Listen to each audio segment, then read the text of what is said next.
ಸ್ನೇಹಿತರೆ, welcome to ರತ್ನರಾಶಿ YouTube channel. ನಿಮ್ಮ voter I ಡಿಯಲ್ಲಿ ನಿಮ್ಮ ಹೆಸರನ್ನು, ಜನ್ಮ ದಿನಾಂಕವನ್ನು, ವಿಳಾಸವನ್ನು ಅಥವಾ ಭಾವಚಿತ್ರವನ್ನು ತಿದ್ದುಪಡಿ ಮಾಡಬೇಕಾಗಿದೆ ಎಂದರೆ ಈಗ ಅದು ತುಂಬ ಸುಲಭ. ಏಕೆಂದರೆ ನಿಮ್ಮ ಮೊಬೈಲ್ನಲ್ಲಿ ನೀವೇ ವೋಟರ್ ಹೆಲ್ಪ್ಲೈನ್ ಆ್ಯಪನ್ನು ಡೌನ್ಲೋಡ್ ಮಾಡಿಕೊಂಡು ಆನ್ಲೈನ್ನಲ್ಲಿ ನೀವೇ ಅರ್ಜಿ ಸಲ್ಲಿಸಿ ಬೇಕಾಗಿರುವ ತಿದ್ದುಪಡಿಗಳನ್ನು ಮಾಡಿಕೊಳ್ಳಬಹುದು. ಅದು ಹೇಗೆ ಅನ್ನೋದನ್ನು ಇವತ್ತಿನ ವಿಡಿಯೋದಲ್ಲಿ ನಾವು ನೋಡೋಣ. ಸ್ನೇಹಿತರೆ, ಮೊದಲು ಗೂಗಲ್ ಪ್ಲೇಸ್ಟೋರ್ಗೆ ಹೋಗಿ ಗೂಗಲ್ ಪ್ಲೇಸ್ಟೋರ್ನ ಸರ್ಚ್ ಬಾರಲ್ಲಿ ವೋಟರ್ ಹೆಲ್ಪ್ಲೈನ್ ಅಂತೇಳಿ ಟೈಪ್ ಮಾಡಿ ಸರ್ಚ್ ಮಾಡಿ. ಸರ್ಚ್ ಮಾಡಿದಾಗ ನಿಮಗೆ ವೋಟರ್ ಹೆಲ್ಪ್ಲೈನ್ ಆ್ಯಪ್ ಕಾಣಿಸುತ್ತೆ. ಇನ್ಸ್ಟಾಲ್ ಮಾಡಿ, ಓಪನ್ ಮಾಡಿ. ಮಿತ್ರರೇ, ಮೊದಲು ನೀವು ಈ ಆ್ಯಪ್ನಲ್ಲಿ ರಿಜಿಸ್ಟರ್ ಆಗಬೇಕಾಗತ್ತೆ.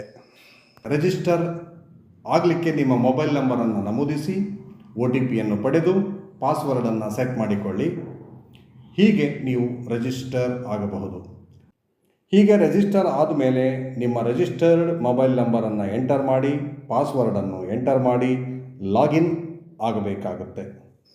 ನಾನು ಈಗಾಗಲೇ ರಿಜಿಸ್ಟರ್ ಆಗಿರುವುದರಿಂದ ನನ್ನ ಮೊಬೈಲ್ ನಂಬರನ್ನು ಇಲ್ಲಿ ನಮೂದಿಸುತ್ತೇನೆ ಮತ್ತು ಕೆಳಗೆ ಪಾಸ್ವರ್ಡನ್ನು ಕೂಡ ನಮೂದಿಸಿ ಕೆಳಗೆ ಸೆಂಡ್ OTP ಎಂಬಲ್ಲಿ ಕ್ಲಿಕ್ ಮಾಡಬೇಕು. ಈಗ ಪಡೆದ OTPಯನ್ನು OTP ಎಂಬಲ್ಲಿ ನಮೂದಿಸಿ ಲಾಗಿನ್ ನೌ ಎಂಬಲ್ಲಿ ಕ್ಲಿಕ್ ಮಾಡಬೇಕು. ಈಗ ಹೋಮ್ ಪೇಜಲ್ಲಿ ಕಾಣಿಸುವ ಐಕಾನ್ಗಳಲ್ಲಿ ಮೊದಲನೇ ಸಾಲಿನಲ್ಲಿ ಮೊದಲ ಐಕಾನ್ ವೋಟರ್ ರಿಜಿಸ್ಟ್ರೇಷನ್ ಎಂದಿದೆ, ಅಲ್ಲಿ ಕ್ಲಿಕ್ ಮಾಡಿ. ನಂತರ ಓಪನ್ ಆಗಿರ್ತಕ್ಕಂಥ ಈ ಪುಟವನ್ನು ಮೇಲಕ್ಕೆ ಸರಿಸಿ ಕೆಳಗೆ ಫಾರ್ಮ್ 8 ಎಂದು ಕಾಣಸಿಗುತ್ತೆ. ಈ ಫಾರ್ಮ್ 8 ಮೇಲೆ ಕ್ಲಿಕ್ ಮಾಡಿ. ಈಗ ಮೇಲಕ್ಕೆ ಸ್ಕ್ರೋಲ್ ಮಾಡಿ ಕೆಳಗೆ ಲೆಟರ್ ಸ್ಟಾರ್ಟ್ ಎಂಬಲ್ಲಿ ಕ್ಲಿಕ್ ಮಾಡಿ. ನಂತರ ಈ ಪುಟದಲ್ಲಿ yes I have voter ID number ಎಂಬುದು ಈಗಾಗಲೇ ಮಾರ್ಕ್ ಆಗಿದೆ. ಆದ್ದರಿಂದ ಕೆಳಗೆ ನೆಕ್ಸ್ಟ್ ಎಂಬಲ್ಲಿ ಕ್ಲಿಕ್ ಮಾಡಿ. ಮುಂದಿನ ಪುಟಕ್ಕೆ ಹೋದ ಮೇಲೆ please enter your voter ID number ಎಂಬಲ್ಲಿ ನಿಮ್ಮ ವೋಟರ್ IDಯನ್ನು ಎಂಟರ್ ಮಾಡಬೇಕು. ಅದಾದ ಮೇಲೆ ಸೆಲೆಕ್ಟ್ ಸ್ಟೇಟ್ ಎಂಬಲ್ಲಿ ಕ್ಲಿಕ್ ಮಾಡಿ. ಇಲ್ಲಿ ಸ್ಟೇಟ್ ಸೆಲೆಕ್ಟ್ ಮಾಡಬೇಕು. ನಂತರ ಫಸ್ಟ್ ಡೀಟೇಲ್ಸ್ ಎಂಬುದರ ಮೇಲೆ ಕ್ಲಿಕ್ ಮಾಡಿ ಕೊನೆಗೆ ಪ್ರೊಸೀಡ್ ಎಂದು ಕ್ಲಿಕ್ ಮಾಡಬೇಕು. ಈಗ ಮತದಾರರ ವಿವರಗಳು ಇಲ್ಲಿ ಕಾಣಸಿಗುತ್ತವೆ. ಇವು ಸರಿಯಾಗಿದ್ದಲ್ಲಿ ನೆಕ್ಸ್ಟ್ ಎಂಬಲ್ಲಿ ಕ್ಲಿಕ್ ಮಾಡಿ. ಈಗ ಪೇಜನ್ನು ಮೇಲಕ್ಕೆ ಸ್ಕ್ರೋಲ್ ಮಾಡಿ ಕೆಳಗೆ ಆಧಾರ್ ನಂಬರನ್ನು ಎಂಟರ್ ಮಾಡಿ, ಆಧಾರ್ ಡೀಟೇಲ್ಸ್ ಎಂದಿರುವಲ್ಲಿ. ಹೀಗೆ ಆಧಾರ್ ನಂಬರನ್ನು ಎಂಟರ್ ಮಾಡಿದ ಮೇಲೆ ಅದು ಸರಿಯಾಗಿದೆಯೇ ಎಂದು ಒಮ್ಮೆ ಪರಿಶೀಲಿಸಿಕೊಳ್ಳಿ. ನಂತರ ಮೊಬೈಲ್ ನಂಬರ್ ಎಂಬಲ್ಲಿ ಕ್ಲಿಕ್ ಮಾಡಿ ಮೊಬೈಲ್ ನಂಬರನ್ನು ನಮೂದಿಸಿ. ಮೇಲಕ್ಕೆ ಸ್ಕ್ರೋಲ್ ಮಾಡಿ ಕೆಳಗಡೆ email ID, relative mobile number ಇತ್ಯಾದಿಗಳನ್ನು ಇಲ್ಲಿ ಕೇಳಲಾಗಿದೆ. ಅವೇನು ಕಡ್ಡಾಯವಲ್ಲ. ಆದ್ದರಿಂದ ಕೆಳಗೆ ನೆಕ್ಸ್ಟ್ ಎಂಬಲ್ಲಿ ಕ್ಲಿಕ್ ಮಾಡಿ. ಇಲ್ಲಿ ಈ ಪುಟದಲ್ಲಿ 4 ಆಯ್ಕೆಗಳು ಕಾಣಸಿಗುತ್ತವೆ. ಇವುಗಳಲ್ಲಿ ಎರಡನೇ ಆಯ್ಕೆಯನ್ನು ಆಯ್ಕೆ ಮಾಡಿ. ನಂತರ ಕೆಳಗೆ ನೆಕ್ಸ್ಟ್ ಎಂಬಲ್ಲಿ ಕ್ಲಿಕ್ ಮಾಡಿ. ಈ ಪುಟದಲ್ಲಿ ನಾವು ಏನನ್ನು ತಿದ್ದುಪಡಿ ಮಾಡಬೇಕು ಎಂಬ ಆಯ್ಕೆಗಳಿವೆ. ಇವುಗಳಲ್ಲಿ ನಾವು ಒಂದು ಬಾರಿ 4 ಆಯ್ಕೆಗಳನ್ನು ಮಾತ್ರ ಆಯ್ದುಕೊಳ್ಳಬಹುದು. ಅದಕ್ಕಿಂತ ಹೆಚ್ಚಿನ ಆಯ್ಕೆಗಳಿಗೆ ಇಲ್ಲಿ ಅವಕಾಶ ಇರುವುದಿಲ್ಲ. ಇಲ್ಲಿ ಇರುವಂಥ ಆಯ್ಕೆಗಳು ಕ್ರಮವಾಗಿ ಹೀಗಿವೆ. ಮೊದಲನೆಯದು ಹೆಸರು, ಎರಡನೆಯದು ಲಿಂಗ, ಮೂರನೆಯದು ಜನ್ಮ ದಿನಾಂಕ, ನಾಲ್ಕನೆಯದು ಸಂಬಂಧ, ಐದನೆಯದು ಸಂಬಂಧಿಯ ಹೆಸರು, ಆರನೇ ಆಯ್ಕೆ ವಿಳಾಸ, ಏಳನೇ ಆಯ್ಕೆ ಮೊಬೈಲ್ ನಂಬರ್ ಮತ್ತು 8ನೇ ಆಯ್ಕೆ ಫೋಟೋ ಆಗಿದೆ. ಇವುಗಳಲ್ಲಿ ನೀವು ಯಾವ ತಿದ್ದುಪಡಿಗಳನ್ನು ಮಾಡಲು ಬಯಸುವಿರೋ ಅವುಗಳ ಮುಂದಿರುವ ಬಾಕ್ಸ್ ಮೇಲೆ ಕ್ಲಿಕ್ ಮಾಡಿ ಟಿಕ್ ಮಾಡಿ. ನಂತರ ಕೆಳಗೆ ನೆಕ್ಸ್ಟ್ ಎಂಬುದರ ಮೇಲೆ ಕ್ಲಿಕ್ ಮಾಡಿ ಮುಂದಿನ ಪುಟಕ್ಕೆ ಹೋಗಿ. ಈಗ ಇಲ್ಲಿ ನಿಮ್ಮ ಹೆಸರನ್ನು ಸರಿಯಾಗಿ ನಮೂದಿಸಿ. ಮೊದಲು ಇಂಗ್ಲೀಷಲ್ಲಿ ಹೆಸರನ್ನು ಎಂಟರ್ ಮಾಡಿದ ಮೇಲೆ ಕೆಳಗೆ ಸ್ಥಳೀಯ ಭಾಷೆಯಲ್ಲಿ ಅದು ಕಾಣಿಸುತ್ತೆ.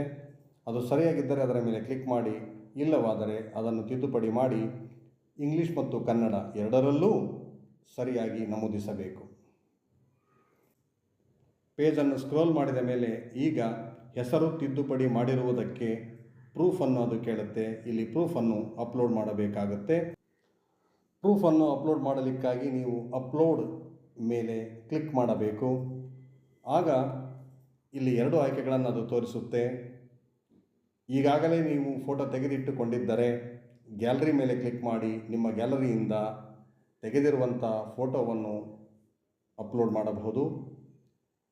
ಇಲ್ಲದಿದ್ದಲ್ಲಿ ಕ್ಯಾಮರಾ ಮೇಲೆ ಕ್ಲಿಕ್ ಮಾಡಿ ನೇರವಾಗಿ ಪ್ರೂಫ್ನ ಫೋಟೋವನ್ನು ತೆಗೆದು ಅಪ್ಲೋಡ್ ಮಾಡಬಹುದು.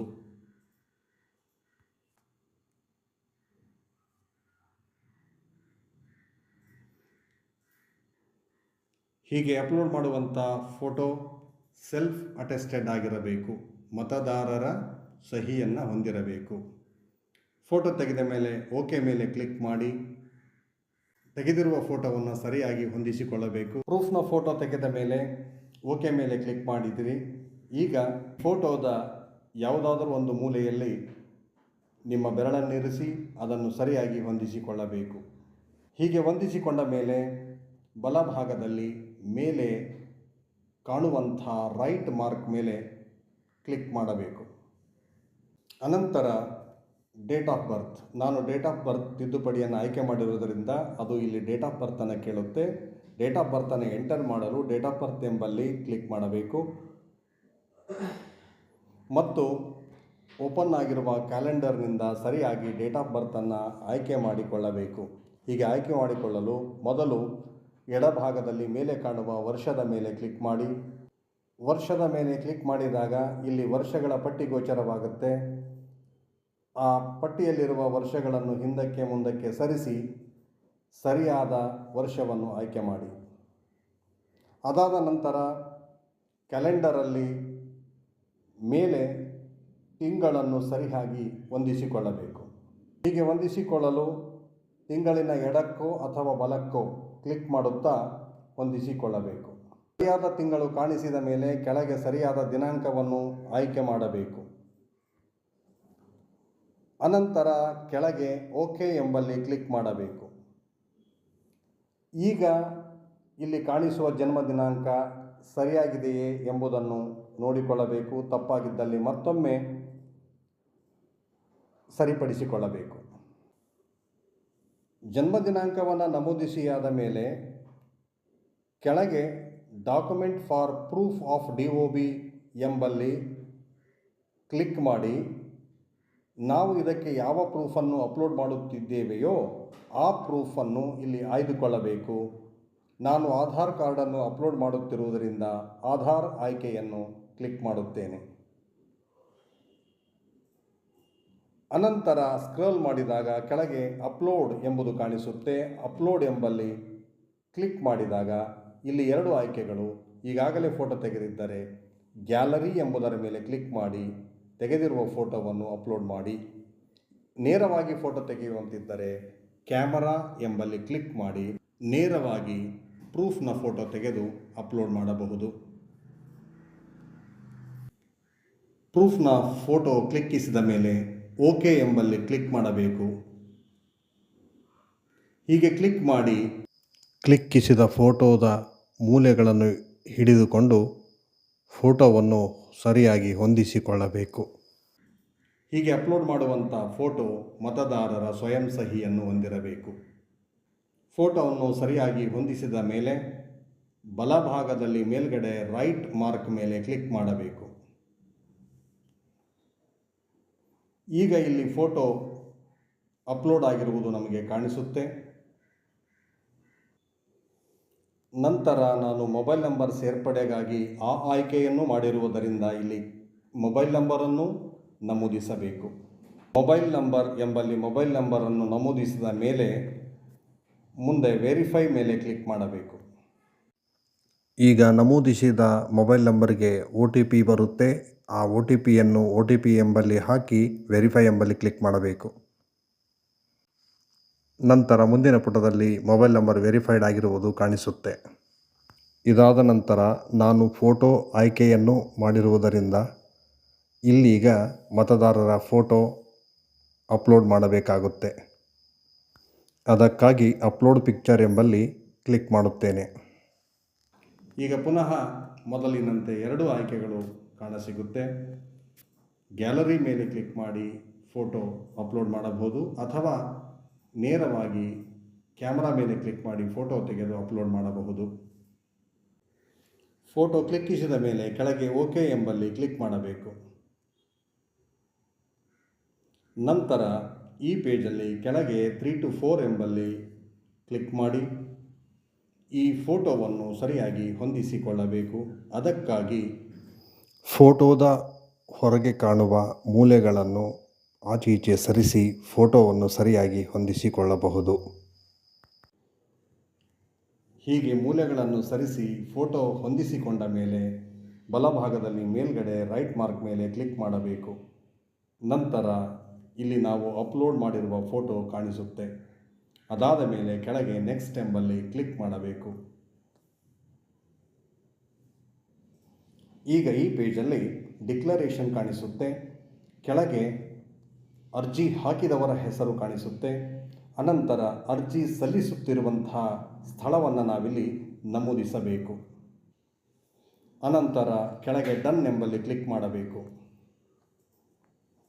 ಈಗ ನಾವು ನಮೂದಿಸಿರುವಂಥ ವಿವರಗಳು ಇಲ್ಲಿ ಕಾಣಿಸುತ್ತೆ. ಯಾವ್ಯಾವ ತಿದ್ದುಪಡಿಗಳನ್ನು ಮಾಡಿದ್ದೇವೆಯೋ ಅವು ಸರಿಯಾಗಿದ್ದಲ್ಲಿ ಒಮ್ಮೆ ಪರಿಶೀಲಿಸಿಕೊಂಡು ಅನಂತರ ಕೆಳಗೆ ಕನ್ಫರ್ಮ್ ಎಂಬಲ್ಲಿ ಕ್ಲಿಕ್ ಮಾಡಿ.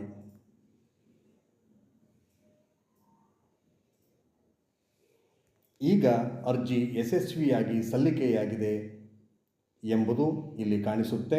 ಕೆಳಗೆ ರೆಫರೆನ್ಸ್ ನಂಬರ್ ಕೂಡ ಬರುತ್ತೆ. ಈ ರೆಫರೆನ್ಸ್ ನಂಬರನ್ನು ಬರೆದಿಟ್ಟುಕೊಂಡು ನಾವು ನಮ್ಮ ಅರ್ಜಿಯನ್ನು ಟ್ರ್ಯಾಕ್ ಮಾಡಬಹುದು. Thank you friends. ಇಂತಹ ಇನ್ನಷ್ಟು ವಿಡಿಯೋಗಳಿಗಾಗಿ ಈ ಚಾನಲ್ಗೆ ಸಬ್ಸ್ಕ್ರೈಬ್ ಆಗಲಿಕ್ಕೆ ಮರಿಬೇಡಿ. ಹಾಗೆ ಪಕ್ಕದಲ್ಲಿ ಕಾಣುವ ಬೆಲ್ ಐಕನ್ ಬಟನನ್ನು ಒತ್ತಿ ಆಲ್ ಅಂತ ಸೆಲೆಕ್ಟ್ ಮಾಡಿ ನಾನು ಮಾಡುವ ಹೊಸ ವಿಡಿಯೋಗಳ ನೋಟಿಫಿಕೇಷನ್ಗಳನ್ನು ಪಡೆಯಿರಿ. Thank you very much.